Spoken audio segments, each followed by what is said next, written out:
अस्सलाम वालेकुम। आप सबके साथ मैं हूं मैमुना कामरान और आज हम मौजूद हैं school of art design and architecture के डायरेक्टर सर आसिफ के साथ। अस्सलाम वालेकुम सर। वालेकुम सलाम। सर, आप यूनिवर्सिटी ऑफ गुजरात में एज अ डायरेक्टर काम कर रहे हैं 8 साल से ज़्यादा के डायरेक्टर के तौर पर। सर, मेरा आपसे सवाल ये है कि आपने इस शोबे का इंतखाब क्यों किया? ये मेरा फाइन आर्ट्स के रिलेटेड पूछ रहे हैं यस या सर। टीचिंग के रिलेटेड? सर, फ़ाइन आर्ट्स को आपने क्यों चूज़ किया? आपकी क्या इंस्पिरेशन थी? बड़ा इंटरेस्टिंग क्वेश्चन है। जिस दौर में 90s में लेट 80s में एज सच इतना ग्रूम नहीं था फाइन आर्ट्स का, और मोस्टली जो लोगों की परसेप्शन थी कि ये गर्ल्स का या फीमेल का डिपार्टमेंट है। इवन एनसीए जैसे इंस्टीट्यूट में भी अगर 20 लड़कियां हैं तो एक दो मेल्स होते थे। तो उस कॉन्टेक्स्ट में जब मैंने प्रिपरेशन स्टार्ट की कि मैंने जाना है एनसीए में, तो माइंड मेरा डिज़ाइन का ही था। लेकिन जब मैं थोड़ा एक्सपोजर हुआ, म्यूज़ियम देखा, इसके ऑब्जेक्टिव देखे कि फ़ाइन आर्ट्स में भी बहुत कुछ क्रिएटिव काम हो सकता है, तो then I apply for fine arts. तो एज सच इंस्पिरेशन जहाँ से मैं ड्राइंग सीखता था RM नईम साहब से, वो भी फाइन आर्टिस्ट थे, वो भी शायद पहली इंस्पिरेशन थी। लेकिन जर्नली जो इसके लार्जर स्कोप मुझे नज़र आया कि इसमें क्रिएटिविटी आई थिंक किसी भी फील्ड की तरह आप कर सकते हैं। सर, आपने बात की कि पहले इस तरफ रुझान नहीं था, तो ओवर द ईयर्स आपने क्या महसूस किया है कि क्या पाकिस्तानी मुआशरे ने इस चीज़ को एक्सेप्ट करना स्टार्ट कर दिया है? मीडिया का बहुत इम्पोर्टेंट रोल है इसमें। जैसे जैसे पहले एक चैनल होता था, यस सर। वो भी सर्टन टाइम पीरियड के लिए आपको एंटरटेनमेंट देता था, और फिर एक ख़बरनामा होता था। एज सच एक्सपोजर नहीं था। Yes sir. लेकिन जैसे जैसे चैनल्स डेवलप हुए हैं, फिर लोगों का एक्सपोजर बढ़ा है और अंडरस्टैंडिंग डेवलप हुई है। फिर उस तरह से दो इंस्टीट्यूट थे सिर्फ लाहौर में, यस सर। ठीक है, एक एनसीए था और एक पंजाब यूनिवर्सिटी। लोगों के पास चॉइस भी नहीं थी, और बाकी FA fine art, BA fine art जो गर्ल्स कॉलेजेस थे वो करवाते थे। तो उस कॉन्टेक्स्ट में लोगों का रुझान बढ़ा है। फिर गैलरीज डेवलप हुई, ठीक है, जब गैलरीज में जाना शुरू किया लोगों ने, तो फिर स्टूडेंट्स को अंडरस्टैंड हुई। फिर स्कूल्स में ए लेवल्स ये चेंज आई हैं, वहाँ पे आर्ट से सब्जेक्ट स्टार्ट हुए। तो आहिस्ता आहिस्ता फिर लोगों का इंटरेस्ट डेवलप हुआ मेरे ख्याल में। सर, जैसा कि आप देखते हैं कि मौजूदा जो हुकूमत है और जो मौजूदा मुल्क के हालात हैं, मुआशी बहरान का शिकार है मुल्क, तो आपको क्या लगता है कि इससे फ़ाइन आर्ट्स की फील्ड जो है वो कैसे इम्पैक्ट हो रहा है, उस पर क्या असरअंदाज हो रहा है? अगर इसमें सच सुनना चाहते हैं, अगर जितने फ़ाइन आर्टिस्ट प्रोड्यूस हो रहे हैं ना all over the Pakistan, her institute से, अगर ये ट्रू सेंस में हमारी सोसाइटी को, सोशो पॉलिटिकल सिनेरियो को पोर्ट्रे करे ना, तो मेरे ख्याल में बहुत अच्छा कंट्रीब्यूशन हो सकता है। क्योंकि आपने सुना होगा, एक विजुअल 1000 वर्ड से एग्जैक्टली। बेहतर इम्पैक्ट देता है। एग्जैक्टली। अब भी डेवलप हो रहा है फाइन आर्ट इटसेल्फ पाकिस्तान में, अभी इमर्जिंग स्टेज पे है। इमर्जिंग स्टेज पर। अभी थोड़ा कमर्शलाइज्ड उसमें लोग काम करते हैं, जो रियल पिक्चर ऑफ सोसाइटी है उसको पोर्ट्रेट करते हुए डरते हैं। लेकिन कुछ आर्टिस्ट हैं जो करते हैं, जैसे R.A. नगोरी थे, वो पॉलिटिकल उनका काम था।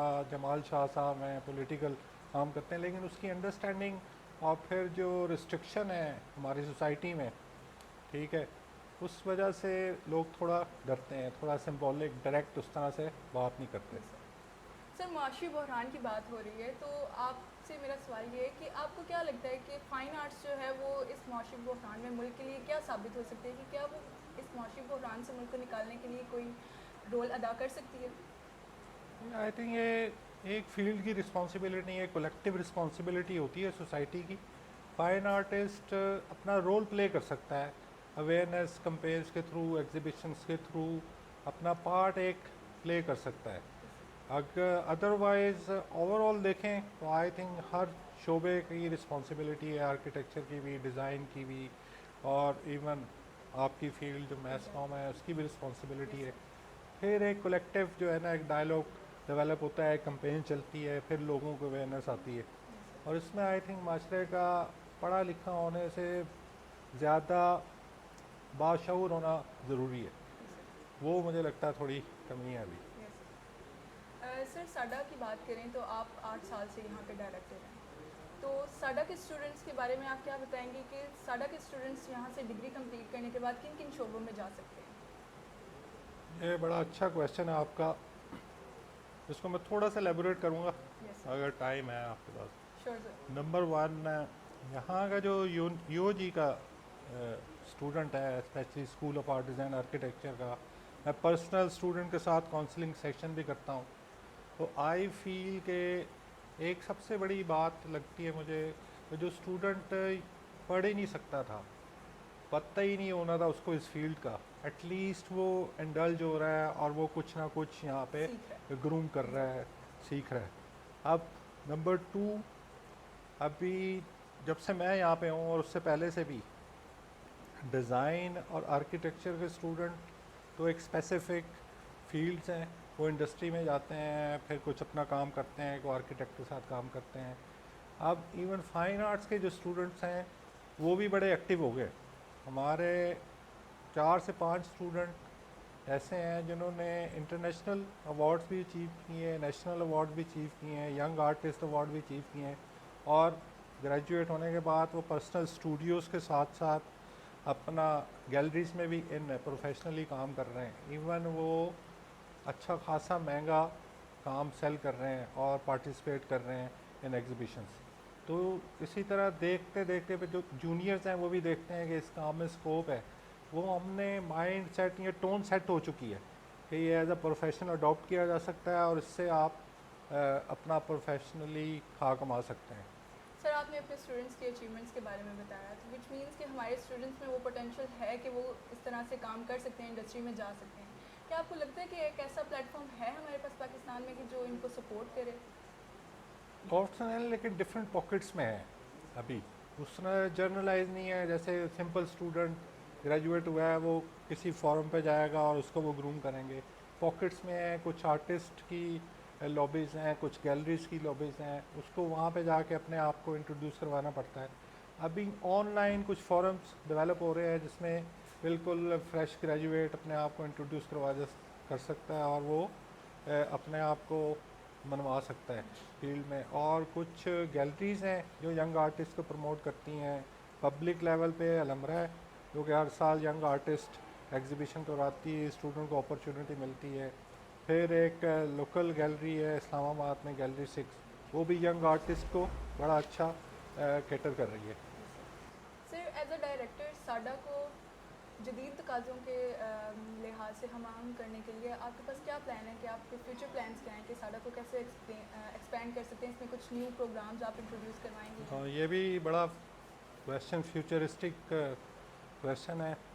अगर आप इसको यूनिवर्सिटी सेक्टर के कॉन्टेक्स्ट में देखें तो यूनिवर्सिटी सेक्टर में आर्ट डिज़ाइन आर्किटेक्चर इंट्रोड्यूस हुए कोई 15 साल 12 साल हुए हैं।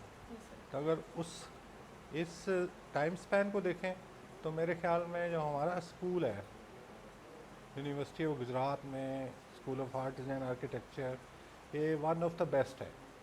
इवन कहना नहीं चाहिए लेकिन अगर पंजाब यूनिवर्सिटी से आप कंपेयर करें जिसकी हिस्ट्री है 60-70 ईयर्स की, उसके कंपेयर करें फिर भी हम जो जितनी भी रेलिवेंट फील्ड्स हैं आर्ट एंड डिज़ाइन की वो हम यहाँ पे ऑफ़र कर रहे हैं स्टूडेंट्स को। अब फ्यूचरिस्टिक में देखें, सबसे पहला जो एक बड़ा एम्ब्रेला है उसके अंदर हम एक छोटा सा स्कूल है।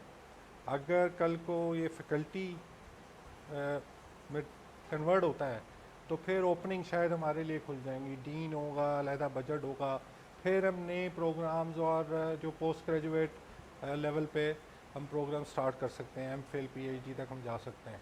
तो मेरे ख्याल में स्कोप बहुत अच्छा है। हमारे लुमनाइज भी निकल रहे हैं, वो भी पढ़ के मास्टर्स करके आ रहे हैं।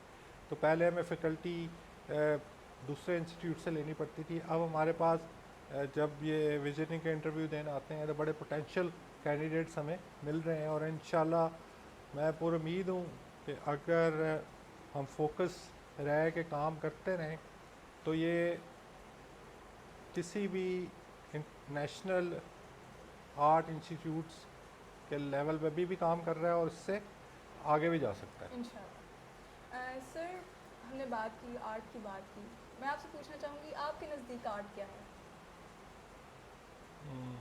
बेसिक डेफिनेशन तो इसकी है, ये वे ऑफ एक्सप्रेशन है। अब उसमें डिफरेंट काइंड्स ऑफ टेक्निकलिटीज़ कह लें या फील्ड्स कह लें। जैसे शुरू में डॉक्टर डॉक्टर होता था, अब सारे डिफरेंट है, हार्ट का डिफरेंट है, स्किन का डिफरेंट है, ENT डिफरेंट है। तो इस तरह जैसे जैसे ये डेवलप हो रहा है तो फील्ड्स फ़र्क हो रही हैं। पहले हम ग्राफिक डिज़ाइन कहते थे, ठीक है, उसके बाद कम्युनिकेशन डिज़ाइन आया, अब विजुअल कम्युनिकेशन आ गया है। इसी तरह उसके पैरेलल मल्टीमीडिया आ गया। पहले मल्टीमीडिया में सारा कुछ कराते थे, एनिमेशन भी कराते थे और ये वीडियोस भी करते थे। अब उसमें भी वीडियो अलहदा हो गई है, एनिमेशन अलहदा हो गई है, राइट। इसी तरह आर्किटेक्चर में डिज़ाइन है, फिर उसके बाद अर्बन डिज़ाइन अलहदा हो गया है, ये अलहदा हो गया, इंटीरियर अलहदा हो गया। तो इस कॉन्टेक्स्ट में देखा जाए तो जैसे जैसे टेक्नोलॉजी डेवलप हो रही है, न्यू वेज ऑफ एक्सप्रेशन आ रहे हैं, तो हमारी फील्ड में भी उसको अडॉप्ट करके तो उसकी स्पेशलाइजेशन करवाई जा रही है, जो कि I think her human psyche या इंटरेस्ट को कैटर कर रही है। हर बंदे का इंटरेस्ट पेंट करने में नहीं हो सकता, हर बंदे का इंटरेस्ट कैमरा में नहीं हो सकता, ठीक है। तो वो फिर उस कॉन्टेक्स्ट में अपनी अपनी फील्ड को इसीलिए फाउंडेशन हम कॉमन कराते हैं, ताकि 2 सेमेस्टर में वो जज कर लें कि which cup of tea is suitable for is future या उसका इंटरेस्ट में। तो इस कॉन्टेक्स्ट में तो मेरे ख्याल में हम सही जा रहे हैं। सर, ओवर द इयर्स हमने देखा है और आपने अभी भी बताया कि लोगों का परसेप्शन फाइन आर्ट्स के बारे में चेंज हुआ है और रुझान इस तरफ बढ़ रहा है। स्टूडेंट्स का भी, स्टूडेंट्स के पेरेंट्स भी चाहते हैं कि वो जिस फील्ड में जाना चाहते हैं वो उसी में जाएं। तो आप कमिंग ईयर्स में फाइन आर्ट्स को पाकिस्तान में कहाँ पे देखते हैं? अरे ओवर द तो बहुत ज़्यादा इसको इंटेंशन भी मिली है और अवेयरनेस भी आई है लोगों में। अब 2-3 कैटेगरीज हैं। एक अगर आप देखें तो रिवायती आर्ट है, ट्रेडिशनल आर्ट जिसको कहते हैं, एक कंटेम्प्रेरी आर्ट है, एक दरमियान में चलता है कन्वेंशनल आर्ट। तो अभी तक वो कैटेगराइजेशन हमारे यहाँ नहीं हो रही। अगर आप यूरोप में देखें तो हर किस्म के एक्सप्रेशन को कैटर करने के लिए अलग प्लेटफॉर्म्स हैं। कोई गैलरी है तो वो सिर्फ लैंडस्केप आर्टिस्ट को ही कैटर कर रही है, कोई है फिगर पेंटर को ही कैटर कर रही है, कोई ट्रेडिशनल आर्ट को कैटर कर रही है, कोई बिल्कुल कंटेम्प्रेरी या पोस्ट मॉडर्न आर्ट को कैटर कर रही है। हमारे यहाँ अभी मिक्स मिठाई चल रही है। हाँ, तो जैसे ये थोड़ी अवेयरनेस आई, कैटेगरीज अलहदा हुई, तो फिर आई थिंक और ज़्यादा स्कोप डेवलप हो जाएगा। अभी पॉकेट्स में है। अब अगर किसी भी गैलरी में जाएं तो अगर जनरल डिस्प्ले लगा हुआ है तो आपको वहाँ पे फिगर भी मिल जाती है, लैंडस्केप भी मिल जाता है, स्टिल लाइफ भी मिल जाती है, ट्रेडिशनल भी मिल जाता है। लेकिन जैसे मैंने कहा कि ये जैसे पॉकेट्स या ये डोमेन्स थोड़ी सी फोकस होकर लेता हूँ तो मेरे ख्याल में हर टाइप का आर्टिस्ट ग्रूम करेगा। अभी वो थोड़ा सा सोशली लैंडस्केप आर्टिस्ट को लोअर आर्टिस्ट कंसिडर करते हैं, जो फिगर या कंटेम्प्रेरी आर्ट कर रहा है उसको ज़रा अपर उसमें कंसिडर करते हैं, फिर कंसेप्चुअल आर्टिस्ट को कहीं और कैटर करते हैं। तो उसमें आई थिंक थोड़ा सा डीमोरलाइज हो जाता है स्किलफुल आर्टिस्ट। या स्किलफुल होने के साथ साथ अगर उसके पास कंसेप्चुअल बेस या एक्सपोजर उस तरह का नहीं है तो थोड़ा अंडर शेडो रहता है। लेकिन मेरे ख्याल में फ्यूचर में हम यहाँ सब्जेक्ट भी लॉन्च कर रहे हैं सेमिनार्स का, ताकि स्टूडेंट्स को आके वो डिफरेंट आर्टिस्ट अपना अपना एक्सपोजर दें और फ्यूचर में इन्हीं में से ये लोग अडॉप्ट करेंगे। और ये I think on going journey है। अगर हम देखें हमारी 70 ईयर या 80 ईयर्स में तो फाइट ही चल रही है, लेकिन मैं काफ़ी होपफुल हूँ कि फ्यूचर में ये डेफिनेटली जैसे जैसे लोग बढ़ रहे हैं ये अपना अपना रास्ता निकालेंगे और ऑनरशिप डेवलप होगी। इंशाल्लाह।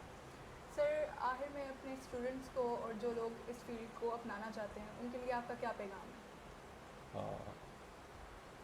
पैगाम मेरा ये है कि आप आर्ट डिज़ाइन में आएँ या ना आएँ, मेरे बस में हो तो हर स्टूडेंट को स्कूल लेवल से लेके ग्रेजुएशन तक ड्राइंग ज़रूर आनी चाहिए। इसका ताल्लुक़ सिर्फ आर्ट से नहीं है, ये आपकी जो सेंसेस हैं सही और गलत की पहचान की, वो डेवलप करती है।